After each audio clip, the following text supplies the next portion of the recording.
बिस्मिल्लाहिर्रहमानिर्रहीम। Dear student, अस्सलाम वालेकुम। Lecture number 12। कोर्स टाइटल है लीनियर अलजेब्रा। कोर्स कोड है MT205। टॉपिक जो आज हम स्टडी करेंगे वो होगा linear independence and dependence. Linear independence and linear dependence, ये दोनों टॉपिक करेंगे हम। इसके अलावा इनके एग्जाम्पल करेंगे। बिल्कुल आसान से टॉपिक हैं। डेफिनेशन मैंने खुद इस तरीके से एडजस्ट किया है कि आपको याद करना आसान हो। आपने देखा होगा पहले 3 लाइन तो बिल्कुल सेम है, सबके अंदर मैंने खुद जान के रखी है ताकि आपको याद करना आसान है। Let v1 v2 up to so on vn be a set of vectors in a vector space V over the field F, then these vectors are called linear independent. If there exist scalars I belong to F, where I vary from 1 to n, all are 0, तमाम 0 हो जाए, such that a1 v1 plus a2 v2 plus a3 v3 plus up to so on plus an vn is equal to 0. मैंने कहा अगर ये linear combination 0 के equal आ जाए, इस किसकी वजह से ये 0 हो, a1 a2 a3 an तमाम के 0 होने की वजह से ये लीनियर कम्बिनेशन 0 के इक्वल आ जाए, तो ये लीनियरली इंडिपेंडेंट हो जाएगा। मैंने दोबारा बात किया, मैंने कहा ये मेरे पास सेट ऑफ वेक्टर्स है, वेक्टर स्पेस V का ओवर द फील्ड F। मैंने कहा कि इन वेक्टर्स को हम कहेंगे कि ये लीनियरली इंडिपेंडेंट हैं अगर हम इसके लीनियर कम्बिनेशन लिखे जो 0 के बराबर हो। किसकी वजह से 0 के बराबर हो, a1 a2 a3 up to Son an सबके 0 होने की वजह से 0 के बराबर हो। अच्छा स्टूडेंट, ये याद रखें कि अगर इसमें से कोई एक स्केलर भी नॉन 0 हो गया तो ये लीनियरली इंडिपेंडेंट नहीं होगा, ये लीनियरली डिपेंडेंट हो जाएगा।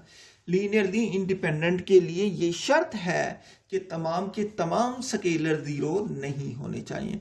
ठीक है, तो इसको हमने कैसे चेक करना है, मैंने इसका तरीकाकार लिखा है कि how to check whether the system. मैंने इसका तरीकाकार लिखा है कि how to check whether the system is linearly independent और नॉट। ये कैसे चेक करेंगे कि सिस्टम हमारे पास लीनियरली इंडिपेंडेंट है कि नहीं। इसका प्रोसीजर क्या है, the procedure to determine if the vectors v1 v2 v3 up to so on vn are linearly independent or linearly dependent is as follows। Step 1 है, स्टेप 1 में क्या, since a1 v1 plus a2 v2 plus a3 v3 up to so on plus an vn is equal to 0। तो step 1 में मैं ये linear combination लिखूंगा कि ये 0 के इक्वल है। ठीक है, हम इक्वेशन 1 को सॉल्व करेंगे। ठीक है, सॉल्व करने के बाद which leads to homogeneous system. अगर इससे जो इक्वेशन आ गई सारी की सारी होमोजीनियस आ गई, होनी चाहिए होमोजीनियस, सारी की सारी होमोजीनियस मतलब सारी की सारी 0 के बराबर होनी चाहिए। इन शॉर्ट ये कहने का मतलब। स्टेप 2 में क्या करते हैं, if the homogeneous system obtained in step 1 has only the trivial solution, then the given vectors are linearly independent।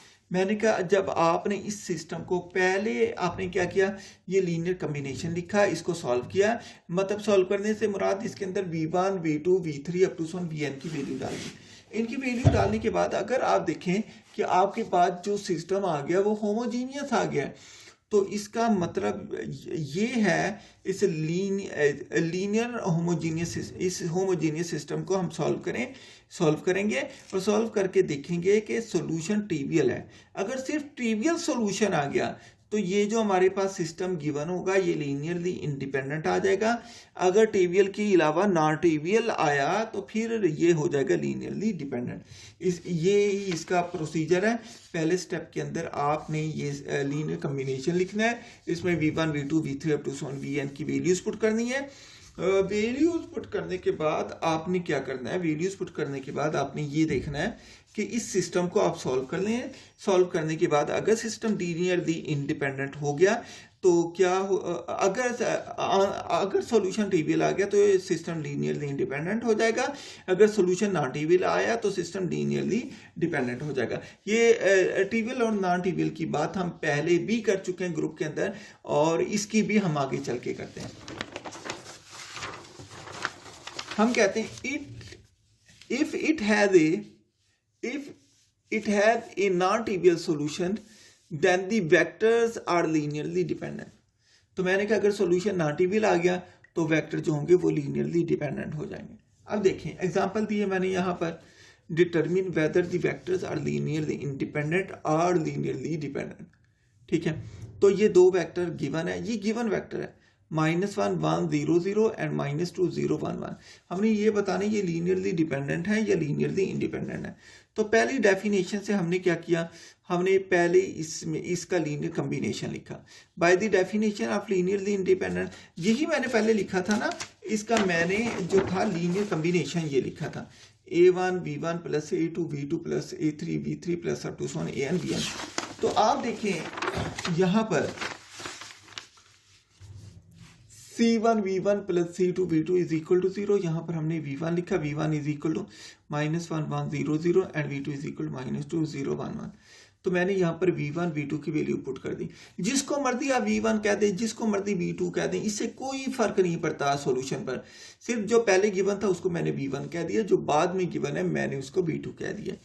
मैंने यहाँ पर लीनियर कम्बिनेशन के अंदर वैल्यू पुट की c1 v1 जो है that is equal to -1 1 0 0 plus c2 बाकी क्या बचा -2 0 1 1 विच इज इक्वल टू 0। तो यहाँ हम c1 से इसे मल्टीप्लाई कर देंगे। c1 हर एक से मल्टीप्लाई होगा, -1 into c1 minus c1 1 into c1 c1 0 into c1 0 0 into c1 0 plus c2। अब c2 मल्टीप्लाई होगा -2 c2 0 into c2 0 1 into c2 c2 1 into c2 c2 that is equal to 0 आ जाएगा। तो इन दोनों को ऐड कर दें, पहले के अंदर ऐड हो गया -c1 -2 c2 c1 प्लस 0, ठीक है, c2 plus 0 0 plus c2 which is equal to 0 0। देखिए ये इनको कंपेयर कर दें कि ये जो सिस्टम आ गया ये होमोजीनियस सिस्टम आ गया, ये सारे 0 के बराबर है। अगर कोई एक भी ऐसा आ जाए जो 0 के बराबर ना हो तो ये सिस्टम नॉन होमोजीनियस हो जाएगा। मैंने यहाँ लिखा here we obtained the homogeneous system as, homogeneous system ये बन गया -c1 -2 c2 is equal to 0 c1 plus 0 c2 is equal to 0 0 c1 plus c2 is equal to 0 0 c1 plus c2 is equal to 0। तो ये सारा system homogeneous हो गया क्योंकि सारा सिस्टम c1 भी 0 हो गया, c2 भी 0 आ जाएगा यहाँ से, क्योंकि ये देखें यहाँ से c2 0 निकल आया, ठीक है, c2 की वैल्यू जब इसके अंदर यहाँ से c1 0 निकल आया तो c1 c2 की वैल्यू 0 0 निकलती है, जैसे मर्जी निकालें। तो इसका मतलब जो गिवन वेक्टर है ये लीनियरली इंडिपेंडेंट है। नेक्स्ट एग्जांपल है जी, are the vectors v1 is equal to 1 0 1 2 and v2 is equal to 0 1 1 2 and v3 is equal to into 1 1 1 3 in R4। क्योंकि 4 कंपोनेंट है ना हर एक के, तो इसको मैंने R4 का है। मैंने ये बताना ये लीनियरली इंडिपेंडेंट है या लीनियरली डिपेंडेंट है। तो बिल्कुल पहले वही स्टेप हमने, ये पहला स्टेप है, हमने लिखा बाय द डेफिनेशन, ये पहला स्टेप हो गया। By the definition of linear independent we know that vector कितने हैं जी, 3 है, 1 2 3। मैंने लिखा c1 v1 plus c2 v2 plus c3 v3। जब भी इज इक्वल टू 0, जब भी लीनियरली इंडिपेंडेंट या डिपेंडेंट चेक करना हो तो इक्वल टू 0 चेक करना होता है using values of v1 v2 and v3। अब हम यहाँ पर v1 v2 v3 की वैल्यू पुट कर देते हैं, c1 into 1 0 1 2 plus c2 v2 क्या होगा 0 1 1 2 plus c3 into 1 1 1 3 is equal to 0। c1 अंदर मल्टीप्लाई हो जाएगा, c1 0 c1 2 c1 0 c2 c2 2 c2, ये c3 को अंदर मल्टीप्लाई कर दिया तो क्या गया c3 c3 c3 3c3 is equal to 0। अब हम पहले कंपोनेंट को पहले में ऐड करेंगे, दूसरे को दूसरे में, तीसरे को तीसरे में। इसका पहला c1 प्लस 0 प्लस c3 ये ऐड कर दिया, कोमा दूसरा दूसरे में c1 प्लस इसमें दूसरा 0 है प्लस c2 है प्लस c3 है, ठीक है, कॉमा इसमें क्या हो गया c1 प्लस इसका तीसरा c2 इसका तीसरा c3, कॉमा इसका पहला 2c1 इसका दूसरा 2c2 इसका तीसरा 3c3 इज इक्वल टू 0 हो गया। तो अब देखें ये क्या हो गया, c1 plus c3 c1 plus c3 comma c2 plus c3 comma c1 plus c2 plus c3 comma 2c1 plus 2c2 plus 3c3 is equal to 0 0 0 0। Comparing the component, पहला कंपोनेंट c1 c3 जो है ये पहले के बराबर हो जाएगा, is equal to 0। दूसरा c2 प्लस c3 दूसरा कंपोनेंट दूसरे के बराबर 0। c1 plus c2 plus c3 is equal to ये तीसरा तीसरे के बराबर हो गया। चौथा 2c1 plus 2c2 plus 3c3 ये तीसरा 0। ये हमारे पास होमोजीनियस सिस्टम आ गया ये सारे का सारा। अब इसके बाद हम क्या करते हैं, c1 c2 c3 की वैल्यू फाइंड करनी है, तो हम इसका मैट्रिक्स बना लेंगे, ये ऑगमेंटेड मैट्रिक्स बना लिया। ये सारे c1 c2 के कोफिशिएंट हैं। यहाँ पर देखें c1 का कोफिशिएंट क्या है 1, c2 नहीं है तो वो 0 है, c3 का कोफिशिएंट 1 है, ये देखें मैंने ये लिखा 1 0 1। उसके बाद ये दूसरा यहाँ पर c1 नहीं है तो c1 0 है, c2 का कोफिशिएंट 1 है, c3 का कोफिशिएंट भी 1 है, तो 0 1 1 लिखा इज इक्वल टू 0। ये 0 जो इक्वल के दूसरी साइड पर 0 है ये लाइन के बाद आ रहे हैं, ये वाले 0 आ रहे हैं, ठीक है। सिमिलरली तीसरे में था c1 भी था, c2 भी था, c3 भी था, इसमें c1 भी 1 है, c2 भी 1 है, c3 भी 1 है, कोफिशिएंट इज इक्वल टू 0। ये 0 दूसरी तरफ, ये मैंने इसको लिखा 1 1 1 1 1 1 इज इक्वल टू 0।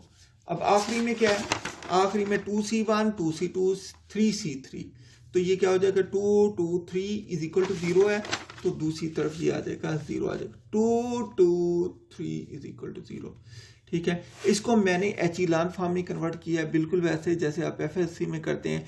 और ये एचिलान फॉर्म और रिड्यूस एचिलान फॉर्म हम आगे बहुत तफसील के साथ मजीद भी पढ़ेंगे, ठीक है। यहाँ से मैंने इसको एचिलान फॉर्म में ये प्रोसेस करने के बाद किया है। मैंने सबसे पहले लीडिंग ऑर्डर कोफिशिएंट 1 था, मैंने 1 को वैसे रखा ये वाला, इस 1 को इस्तेमाल करके इसके नीचे जितने जो है नॉन ज़ीरो नंबर है सबको 0 बनाना है। मैंने R1 को -1 से मल्टीप्लाई करके R2 कर दिया, तो ये R2 क्या बन गई 0 1 0 इज इक्वल टू 0 0 1, ये 0 हो गया। इसके बाद 1 को 0 बनाना है, तो कैसे बनाऊंगा मैं,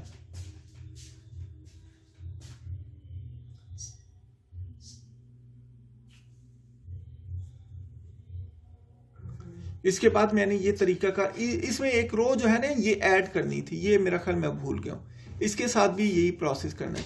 ये मैंने ऑपरेशन तो लिख दिया इसका, ये ऑपरेशन मैंने लिख दिया, इसको हम सॉल्व करेंगे तो हमारे पास रिजल्ट जो होंगे c1 plus c3 is equal to 0, c2 is equal to 0 and c3 is equal to 0।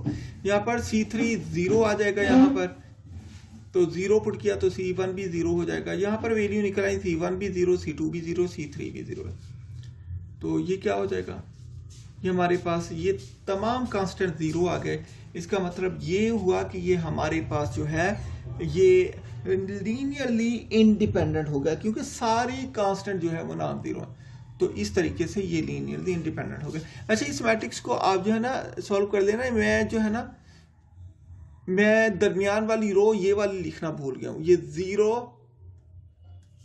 0 1 1 ये मैं लिखना भूल गया हूँ, ये थोड़ा सा इसका प्रोसेस कर देना, ठीक है। बाकी इसको हम मैट्रिक्स के मुतालिक हम बड़े तफसील से नेक्स्ट पढ़ेंगे। तो इसमें अगली एग्जांपल है जी, consider the vectors v1 is equal to v1 is equal to 1, 2, -1। v2 is equal 1 comma minus 2 comma 1, v3 is equal to minus 3 comma 2 comma minus 1 and v4 is equal to 2 comma 0 in R3. तो मैंने बताने if s is equal to v1 v2 v3 v4 linearly independent और linearly dependent, इसको prove करना है कि linearly independent है या लीनियरली डिपेंडेंट है। मैंने बिल्कुल वही पहले स्टेप में किया। सबसे पहले मैं इसका लीनियर कम्बिनेशन लिखूंगा, ये स्टेप 1 है। इसके बाद मैं इसमें v1 v2 v3 की वैल्यू पुट करता हूँ, क्योंकि वेक्टर हमारे पास v1 है, v2 है, v3 है और v4 है, इसलिए हमने यहाँ पर लिख दिया c1 v1 plus c2 v2 plus c3 v3 plus c2 plus c4 v4 is equal to 0। यहाँ पर वैल्यू पुट करते हैं using values of v1 v2 v3 and v4 in equation 1।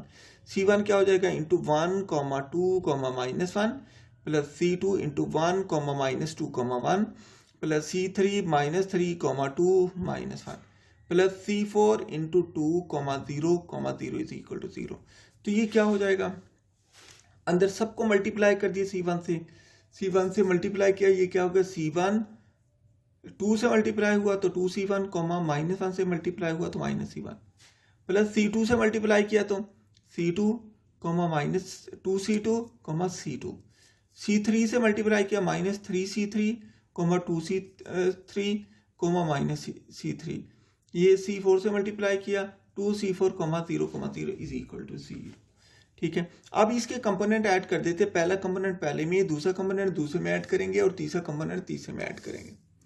तो हम देखते हैं ये c1 plus c2 minus 3c3 plus 2c4, ये मैंने लिखा c1 plus c2 minus 3c3 plus 2c comma दूसरे में 2c1 minus 2c2 plus 2c3, इसमें ये 0 प्लस 0। चौथा रह गया, चौथा कंपोनेंट रह गया। चौथा कंपोनेंट क्या है, minus c1 plus c2 minus c3, ये इसका 0।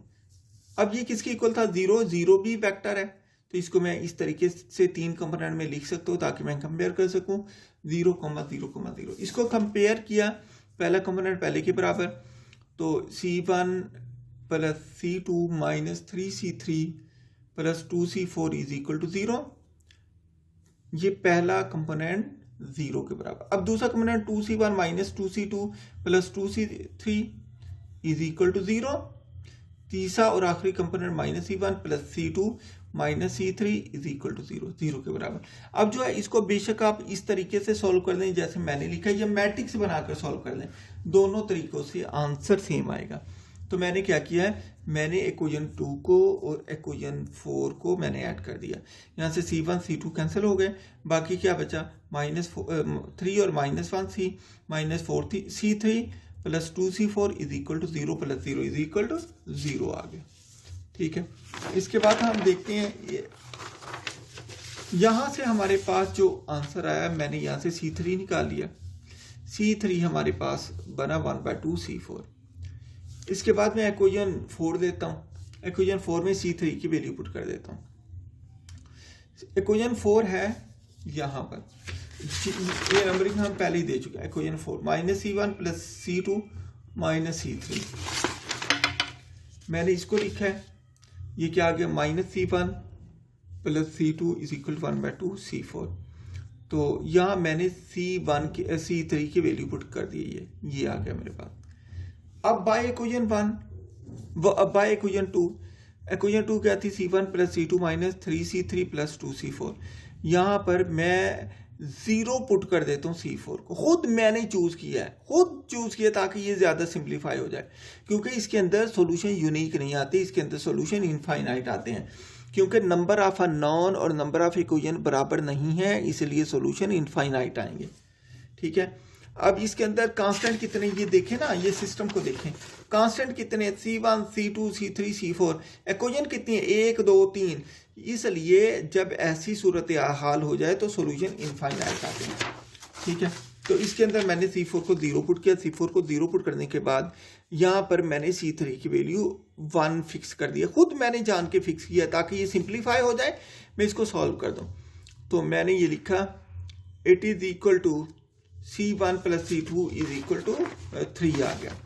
ठीक है, उसके बाद हमारे पास ये इक्वेशन थी, इक्वेशन हमारे पास जिसको हमने C3 के इक्वल रखा था, ये माइनस C1 प्लस 2C2, ये वाली इक्वेशन 4 इक्वेशन, माइनस C1 ये इक्वेशन 4 है। ठीक है, तो इक्वेशन 4 के अंदर मैंने लिया इसको minus C1 plus C2 minus C3 is equal to 0, minus C1 plus C2, ये C3 1 हो गया, that is equal to 0, minus C1 plus C2 is equal to 1। तो ये 1 की इक्वल आ गया। अब यहाँ ये इक्वेशन भी C1 C2 में आ गई, ये भी C1 C2 में आ गई। इन दोनों को हम ऐड करते हैं, इन दोनों को ऐड किया, ये हमारे पास ये इक्वेशन A है, ये A है, और ये इक्वेशन मेरे पास B थी, ये इक्वेशन B हो गई। दोनों को ऐड किया, C1 C2 से कैंसिल हो गया, तो मेरे पास C2 की वैल्यू आ गई। C2 क्या आ गया हमारे पास, C2 की वैल्यू आ गई, दैट इज इक्वल टू 2। अब C2 की वैल्यू आ गई, अब हम क्या करते हैं, इक्वेशन A लेते हैं, इसमें C2 की वैल्यू पुट करते, C1 निकल आएगा। Equation A C1 plus C2 is equal to 3, that is equal to, ये put C2 is equal to 2 in equation A। C1 plus C2 क्या हो गई, 2 हो गई, that is equal to 3। C1 3 minus 2, C1 is equal to 1। अब यहाँ पर हमने देखा C1 C2 C3 C4 0 के बराबर नहीं है, लिहाजा ये जो होगा लीनियरली डिपेंडेंट हो जाएगा, hence S is linearly dependent. In fact, 2 of the infinite many solutions are, तो मैंने कहा यहाँ से इन्फिनिट मैनी सोल्यूशन हम निकाल सकते हैं। C4 को 0 दिया तो C3 1 था उस वक्त, इनको इस्तेमाल करके C1 C2 निकाला तो C2 2 आ गया, C1 1 आ गया। जब हमने C3 को 0 दिया, C4 को -1 दिया तो C1 और C2 1 1 आ गए। मतलब इसके अलावा और भी सोल्यूशन आते हैं, C3 C4 को चेंज करते जाए, सोल्यूशन आते चले जाएंगे।